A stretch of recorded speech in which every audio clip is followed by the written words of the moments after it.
এটা Vietnam design না, কিন্তু এটা দুই পাল্লা সিস্টেম, সাথে একটা পকেট পাল্লা দেওয়া আছে। এই যে এটা এখান থেকে পকেট পাল্লা, এই দুইটা পাল্লা আপনি এভাবে খুলে দিবে। ভিতর দিয়ে তো জায়গা নাই, কারণ ভিতর দিয়ে মানুষের বসার জন্য অসুবিধা হবে, এই জন্য দুই পাল্লা দুই দিকে চলে বাইরে খুলে দিবে, মানুষ যাতায়াত করবে। এই গেটটার হাইট উপরে তো প্রায় 1.5 ফিটের মতন 2 ফিটের মতন ফিক্সড আছে। এটা হলো উপরে যে মসজিদের ঢোকার দোয়াটা লিখে দিছি, আর নিচে লেখা আছে হাজীবাড়ি জামে মসজিদ। আবার এই পাশে লেখা আছে গোল করে আল্লাহ, এই পাশে মোহাম্মদও লেখা আছে।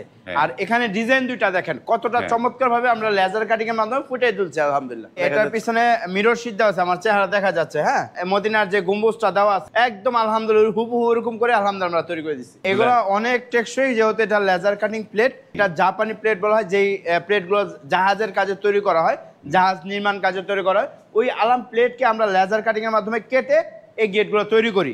এটা হলো 6 mm মোটা স্ট্রাকচারে, আপনার হলো 14 গেজের মোটা বক্স, দুই অ্যাঙ্গেল আছে এখানে, 5 মিলি মোটা, আর উপরেও এটা বক্স দেওয়া আছে, দুই বক্স। তো এটা যেহেতু মসজিদের গেট, এটা কত টাকায় প্রাইস পড়েছে ভাই? এটা 6 মিলি প্লেট দিয়ে এবং পিছনে 1 mm মিরর শীটে আমরা পার স্কয়ার নিছি 1600 টাকা।